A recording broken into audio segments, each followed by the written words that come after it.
오늘부터 이렇게 쉴드를 치고 있는데 마치 감옥에 앉아 계신 분들을 제가 감옥에 있는 것인지 여러분들이 감옥에 있는 것인지 좀 불편하기는 하지만 그래도 하나님께서 영광 받으시는 예배가 되기를 소망합니다. 우리 사람들은 누구나 고통이 없고 평탄한 삶을 추구합니다. 많은 사람들이 예수를 믿기로 선택하는 이유도 예수를 믿으면 고통이 없는 평화로운 그런 삶을 살 수 있을 것이라고 생각하기 때문입니다. 그래서 고통이 없는 평탄한 삶을 살게 해달라는 기도가 우리 기독교인들이 가장 많이 드리는 기도의 제목이 아닐까 그렇게 생각을 해봅니다. 하지만 우리 현실은 전혀 그렇지가 않습니다. 세상은 우리의 믿음을 지키며 살기에 합당하지 않은 곳입니다. 우리의 믿음을 지키며 사는 것이 점점 더 힘들어지고 있다 하는 것을 우리는 쉽게 경험하고 있습니다.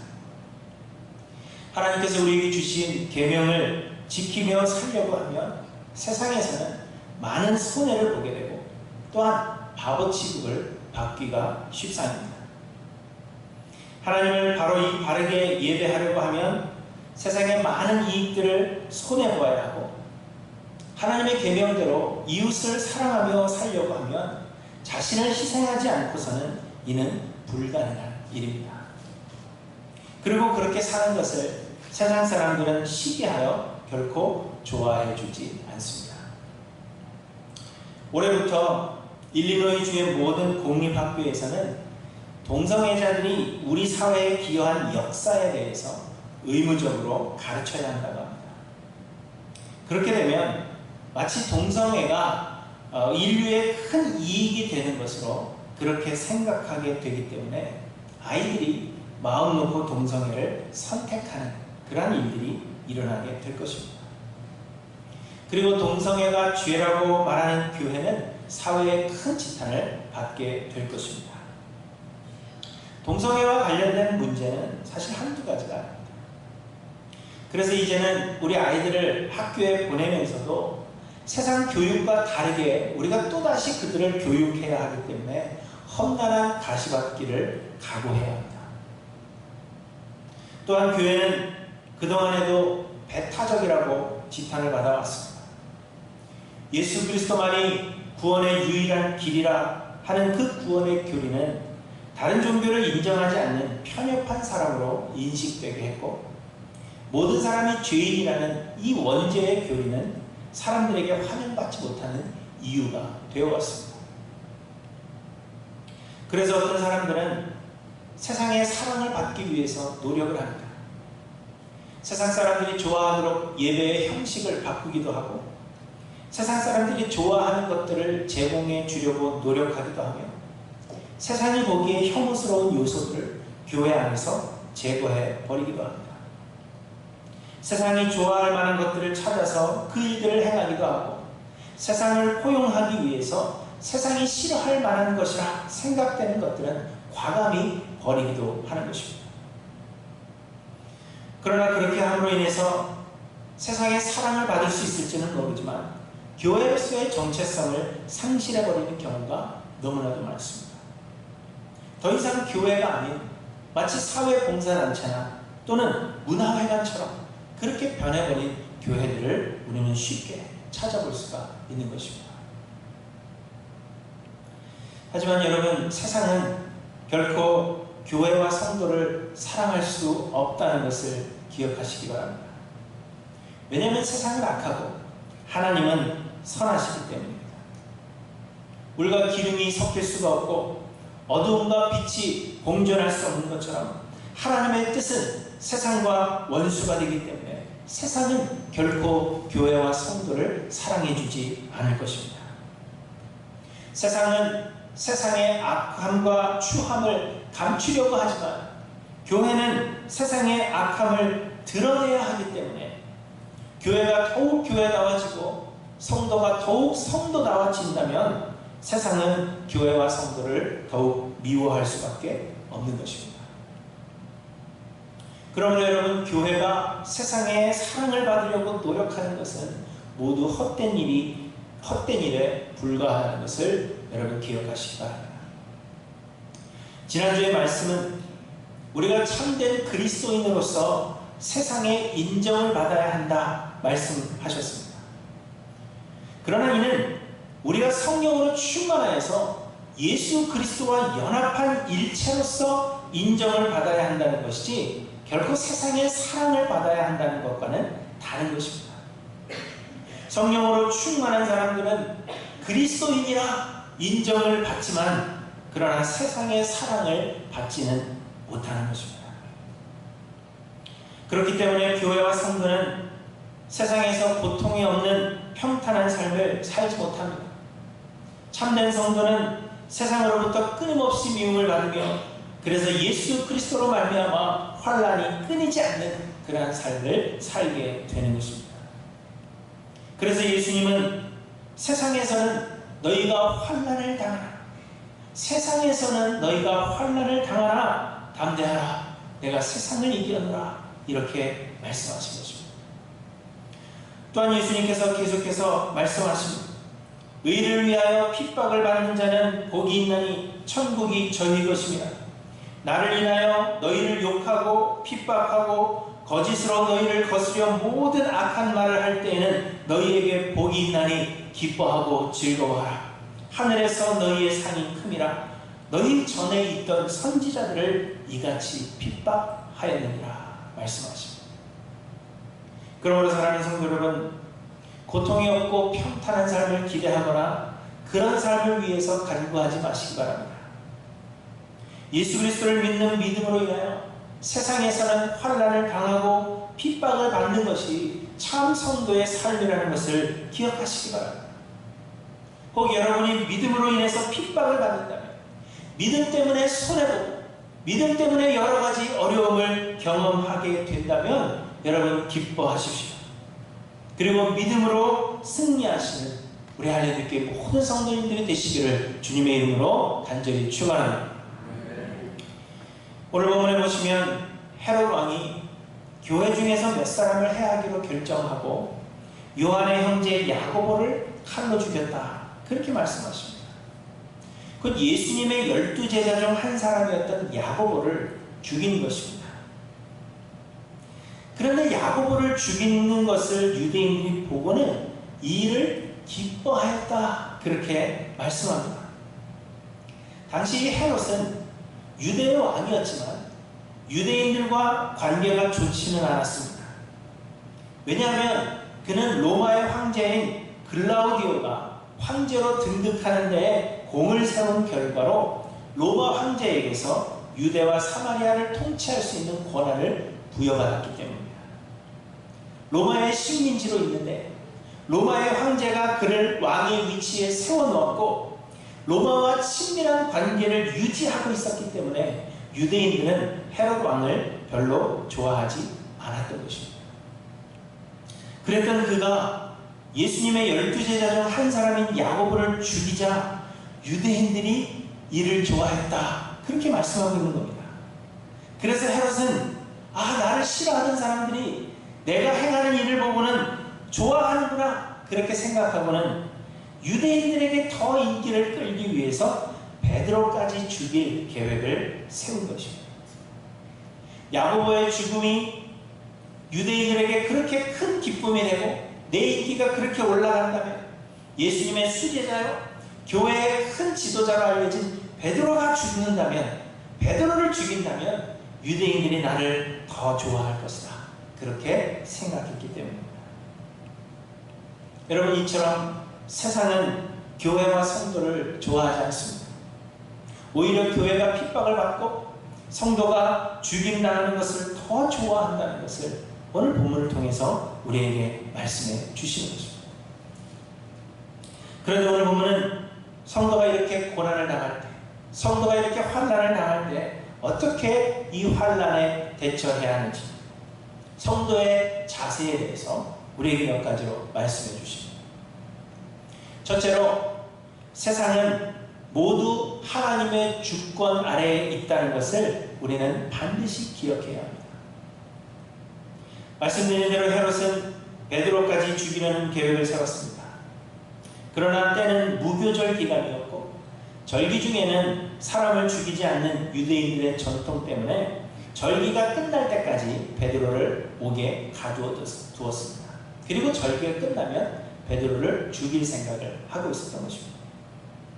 하지만 본문을 보시면 호련히 주의 사자가 나타나서 베드로를 옥에서 이끌어내었다고 말씀하십니다.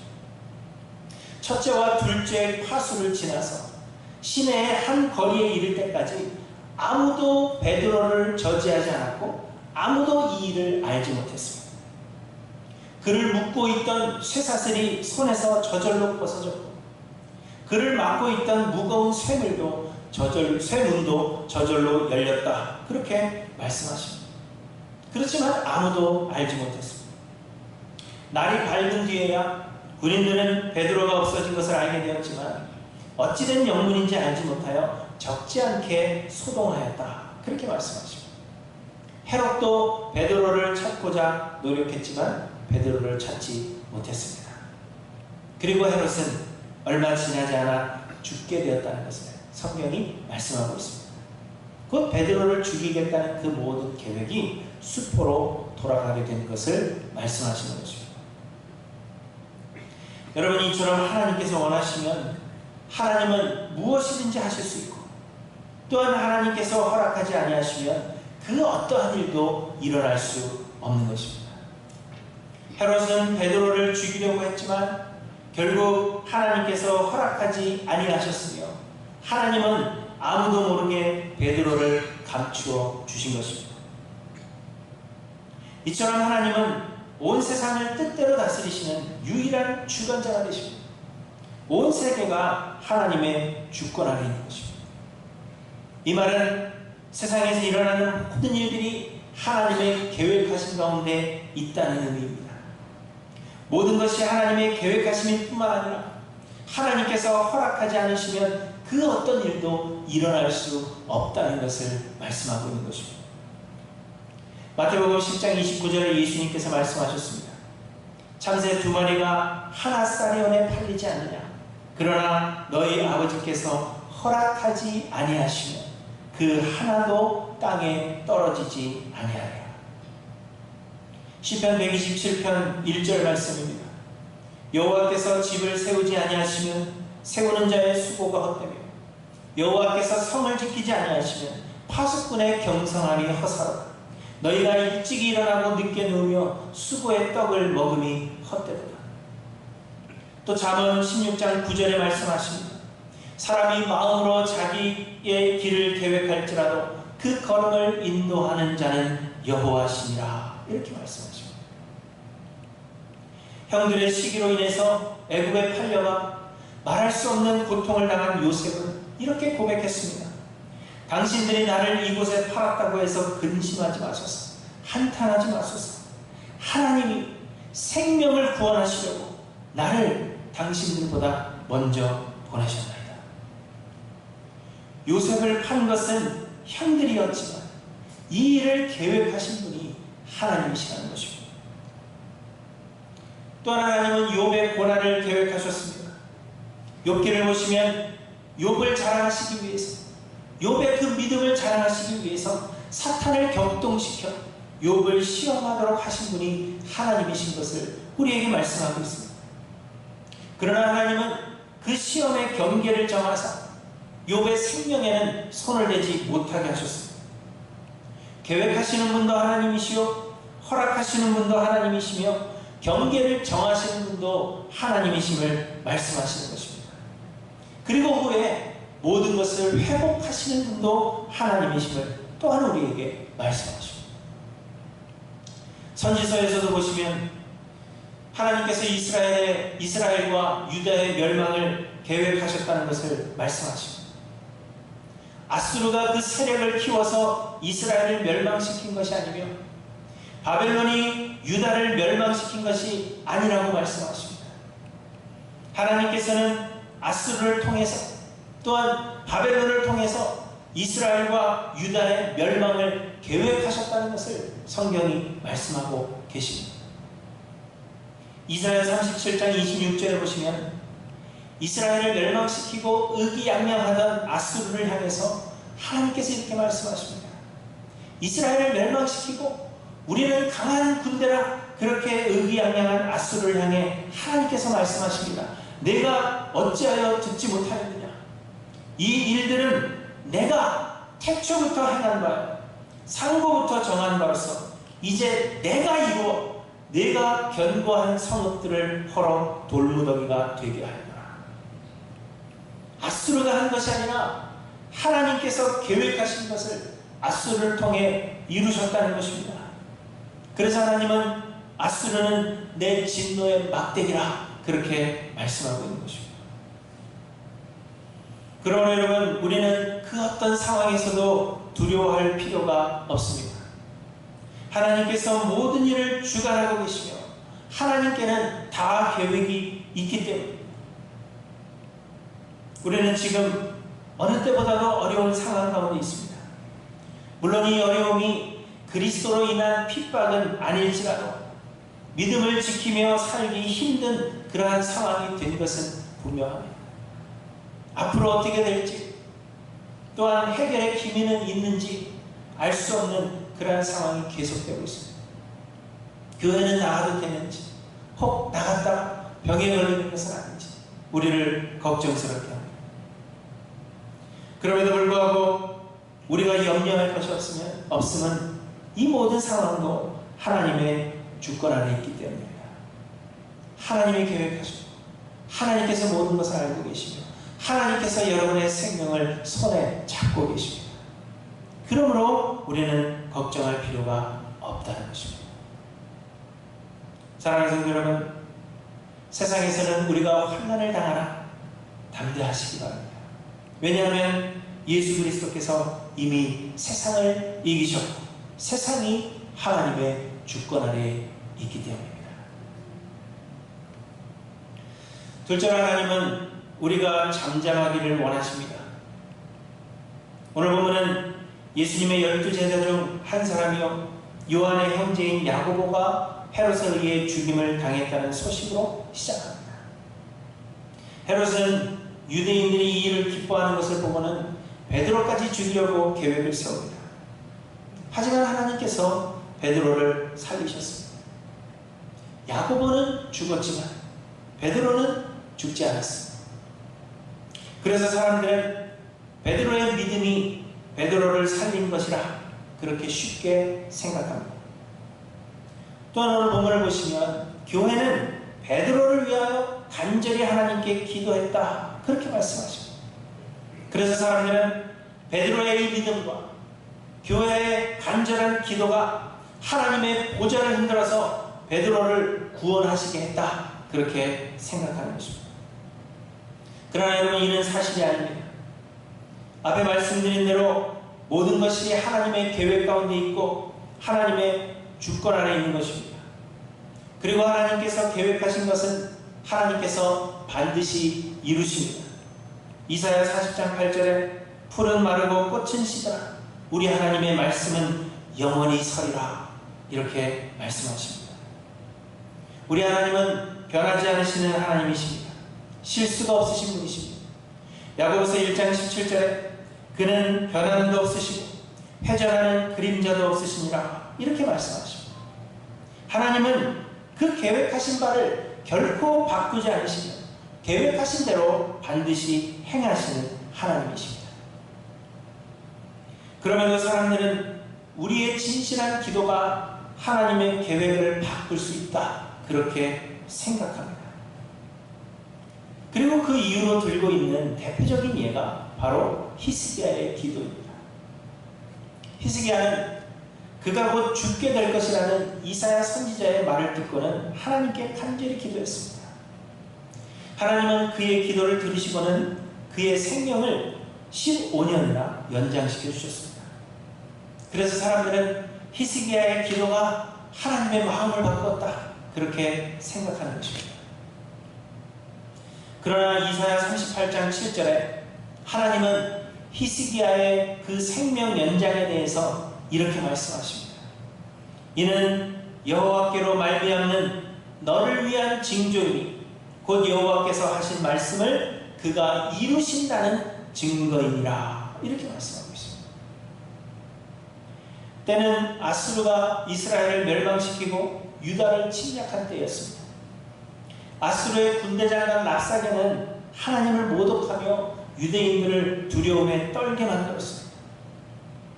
그러나 하나님은 이사야 선지자를 통해서 유다를 보호하실 것을 말씀하셨습니다. 그리고 하나님께서 아수르를 멸망시키실 것을 말씀하십니다. 하지만 듣는 사람의 입장에서 세력을 막 확장해 가고 있는 강한 나라 아수르를 그렇게 쉽게 멸망시키신다는 이야기를 믿을 수가 없었던 것입니다. 그래서 하나님께서 히스기야에게 징조를 주신 것입니다. 그의 생명을 하나님께서 주관하시는 것처럼 나라와 민족의 운명 또한 하나님께서 주관하시는 것이요, 하나님께서 말씀하신 것은 반드시 그가 이루신다는 그 사실을 징조로 보여주셨다는 것입니다.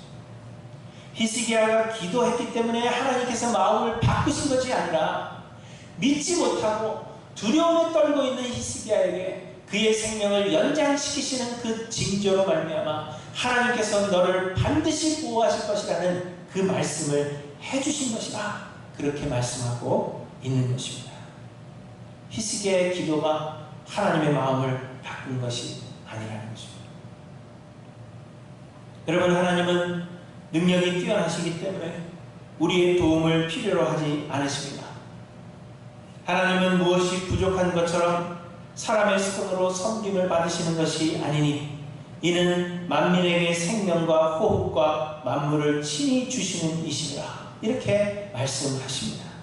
하나님은 우리의 도움을 필요로 하지 않으십니다. 우리는 그저 하나님의 역사의 도구일 뿐입니다. 성경은 이렇게 말씀하십니다. 도끼가 어찌 찢는 자에게 스스로 자랑하겠으며 톱이 어찌 켜는 자에게 스스로 큰 채 하게 된다. 이는 막대기가 자기를 드는 자를 움직이려 하며 몽둥이가 나무 아닌 사람을 들려 함과 같으니로다, 이렇게 말씀하십니다. 사람들은 우리가 하나님께 기도하는 등의 종교적인 행위들과 봉사나 전도 등의 그 열심들을 우리의 공로 삼으려고 합니다. 그래서 내가 열심히 기도했더니 하나님께서 내 기도를 들어주셨다. 내가 하나님을 열심으로 섬겼더니 하나님께서 나에게 복을 주셨다. 내가 하나님 앞에 간절하게 기도하고 교회 일에 열심을 내었더니 하나님께서 내 병을 고쳐주셨고 내 나를 가난해서 이끌어내어 주셨다, 이렇게 이야기합니다. 나의 열심이 하나님의 역사하심의 원인이요 공로가 되는 것처럼 그렇게 말하며 자신의 의를 드러낸다는 것입니다. 내가 기도했기 때문에 하나님께서 역사하셨고 내가 열심히 했으니까 하나님이 거기에 복을 내려주셨고 나에게 원인과 공로가 있는 것처럼 그렇게 생각하는 것입니다. 그러나 여러분, 이런 생각은 위험한 생각이며 마귀가 주는 생각입니다. 이는 톱이 켜는 자에게 스스로 큰 채 하는 것입니다. 막대기가 자기를 드는 자를 움직이려 하는 것입니다. 몽둥이가 나무 아닌 사람을 들려 하는 것과 같은 것입니다. 내 기도가 하나님을 움직였어. 내 열심이 하나님으로 하여금 나에게 복 주시겠어. 몽둥이가 나무 아닌 사람을 움직이려고 하는 그러한 잘못과 같은 것입니다. 하나님은 말씀하십니다. 이르시기를 너희는 가만히 있어 내가 하나님됨을 알지어다. 내가 문나라 중에서 높임을 받으리라. 내가 세계 중에서 높임을 받으리라 하시도다. 여러분, 우리가 당하는 환난은 하나님의 영광을 위해서 하나님께서 계획하신 일입니다. 환난으로 인해 고통을 당하는 것도 하나님의 뜻이고 환난에서 벗어나게 하시는 것도 하나님의 뜻입니다. 우리의 열심이 하나님의 계획을 바꿀 수 없으며 하나님은 계획하신 일을 반드시 이루십니다. 그러므로 사랑하는 성도 여러분, 환난 중에 하나님의 주권을 믿으며 잠잠하시기 바랍니다. 하나님의 말씀을 묵상하심으로 우리 안에 살아 역사하시며 우리를 주장하시는 성령 하나님의 그 인도하심에 온전히 순종하시는 저와 여러분들이 되시기를 바랍니다. 우리의 열심이나 우리의 노력이 이를 바꾸는 것이 아니라 하나님께서 친히 하시며 우리는 그저 순종할 뿐이라는 것을 여러분 기억하셔서 말씀 가운데 거하셔서 우리 안에 거하시는 성령이 역사하시기를 소망하시는 우리 모든 성도님들 되시기를 바랍니다. 그리고 마지막으로, 그렇기 때문에 우리는 기도할 때 우리의 믿음을 위해 기도해야 합니다. 우리의 기도도 하나님의 마음을 바꿀 수 없다면, 우리가 기도해서 하나님으로 역사하게 하시는 것이 아니라면 우리가 기도해야 할 필요가 있을까? 사람들은 그렇게 질문합니다. 그러나 여러분, 우리의 기도가 하나님의 마음을 바꿀 수 있는 것은 아니지만, 그렇기 때문에 우리가 기도하지 않아도 되는 것이 아니라 우리는 기도해야 하는 이유를 바꿔야 한다는 것입니다. 일반적으로 사람들은 자신이 소원하는 것을 얻기 위해서 기도합니다. 그러나 기도는 우리의 소원을 이루기 위한 것이 아니라 우리의 믿음을 굳건히 지키기 위해서 기도해야 하는 것입니다. 주의 사자의 도움으로 감옥을 나온 베드로는 성도들이 모여 기도하고 있던 마가라는 요한의 어머니 마리아의 집으로 갔습니다.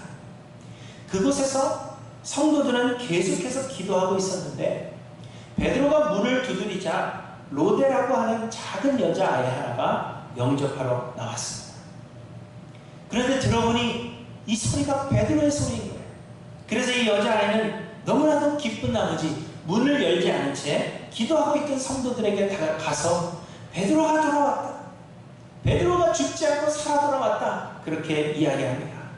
하지만 성도들은 베드로가 돌아왔다는 소식을 믿지 않았습니다.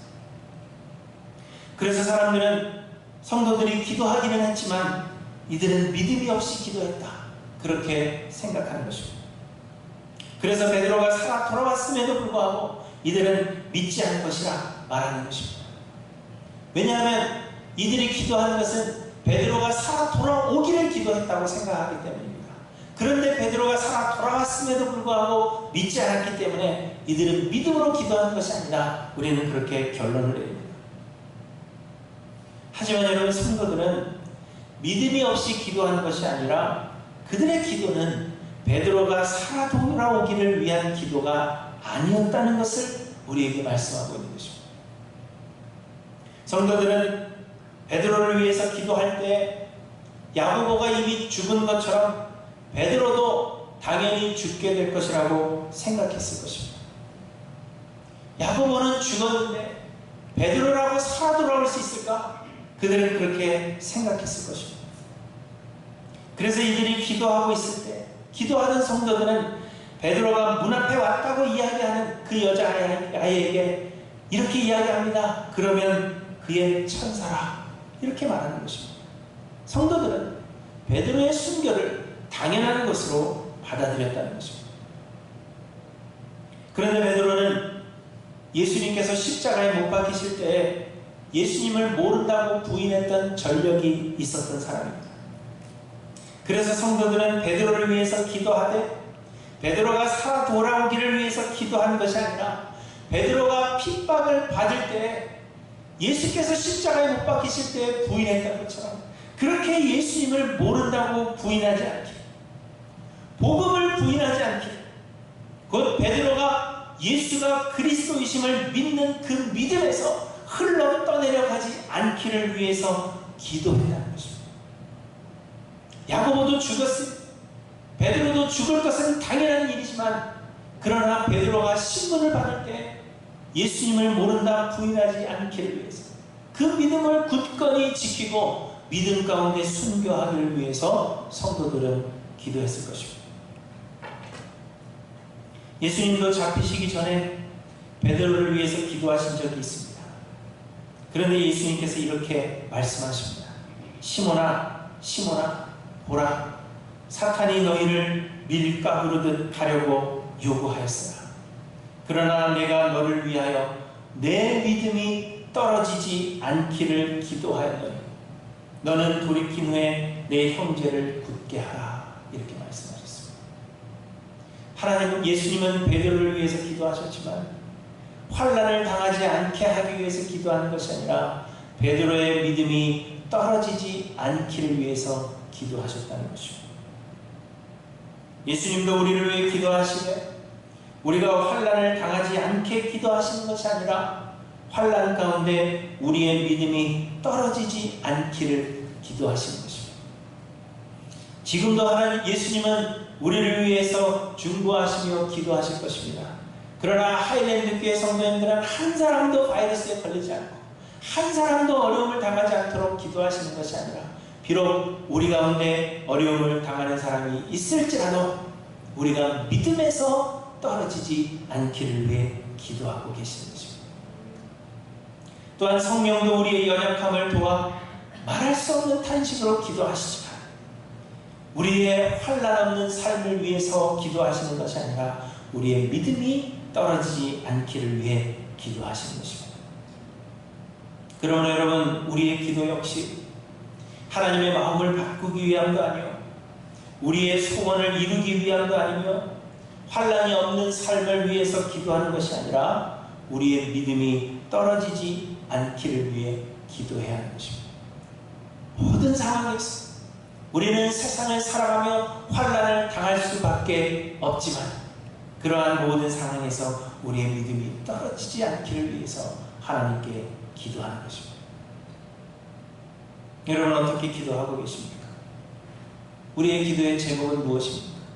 우리는 무엇을 위해서 하나님께 기도하고 있는지 우리의 기도의 생활을 여러분 한번 돌아보시길 바랍니다.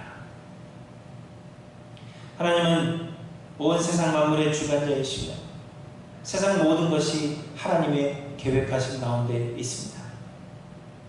우리는 악으로 가득한 세상에서 하나님의 자녀된 자로서 환난을 당할 수밖에 없습니다.